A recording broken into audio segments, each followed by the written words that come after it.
এখন আছি কল্যাণী এক্সপ্রেসওয়ের পুরো ওপরে, একদম মাঝ রাস্তায় দাঁড়িয়ে বলতে পারো। এটা ব্রিজ, নিচে দিয়ে আন্ডারপাস রয়েছে, আর ওপরে আমি দাঁড়িয়ে রয়েছি। দেখো আমরা সব মাঠের থেকে এসেছি কলেজ মাঠ থেকে, দৌড়াচ্ছে সব দাদারা।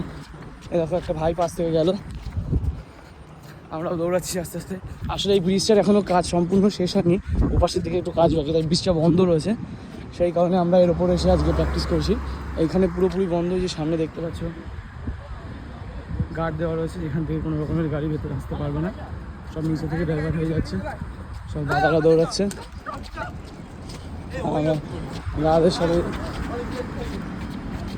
একসাথে এসেছি দৌড়াতে। দেখো ব্রিজ পুরো ফাঁকা, এই পাশের লেনটা 3 লেন রাস্তা, কি সুন্দর লাগছে। ওয়েদারটাও খুবই সুন্দর, হালকা মেঘলা। তাহলে দেখো এই পাশ থেকে শুশু করে গাড়ি চলে যাচ্ছে সব দুরন্ত গতিতে, আর এই পাশটা পুরো মেঘলা ওয়েদার, কতটা সুন্দর লাগছে।